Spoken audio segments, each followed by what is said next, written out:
Hello friends, welcome to my channel రాగా vlog. ఇవాళ నేను తండాయి రెసిపీ చూపిస్తున్నాను. హోలీ రోజ్ తాగేది. సో దానికి ఒక స్పూన్ అన్ని కాజు, ఒక స్పూన్ బాదాం, కర్బూజా గింజలు, ఇలాచి, 5-6 మిరియాలు, కొంచెం సోంఫ్, హాఫ్ స్పూన్ గసగసాలు, పిస్తా అండ్ కొన్ని డ్రై ఇవి రోజ్ పెటల్స్. సో ఇవి కూడా వేసేసుకోవాలి.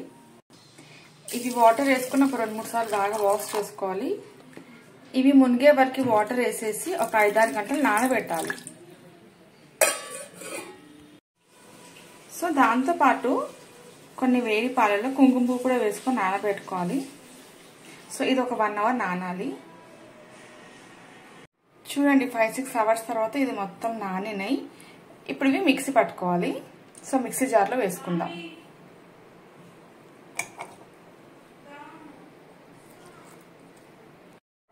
సో ఇది మిక్సీ అయింది. ఇప్పుడు ఇది వేసుకుందాము ఒక బౌల్లో. సో నేనైతే కుండలో చేస్తున్నాను.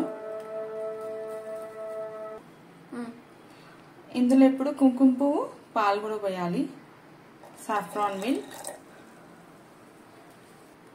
అండ్ ఇందులో మిశ్రీ వేయాలి. సో సరిపడంతా మిశ్రీ, షుగర్ మీ దగ్గర ఏది ఉంటే అది వేసుకోవాలి. ఇప్పుడు ఇంకా చిల్డ్ మిల్క్ వేసుకోవాలి.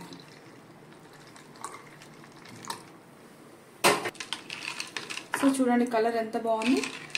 మీరు కావాలంటే మిక్సీ పట్టినప్పుడే మిశ్రీ కూడా వేసుకోవచ్చు మిక్సీ జార్లో. సో చూడండి, ఇప్పుడు ఇంకా గ్లాస్లో సర్వ్ చేసుకున్నాము. పైనుంచి కొంచెం పిస్తా, ఇంకా బాదం అండ్ రోజ్ పెటల్స్. ఇలా హోలీకి చల్లగా తండా చేసుకొని మీరు కూడా తాగండి. రేపైతే హోలీ కదా. సో రెసిపీ చూసి మీరు కూడా ట్రై చేసి రేపు చల్లగా తాగేసేయండి. Thank you for watching my video.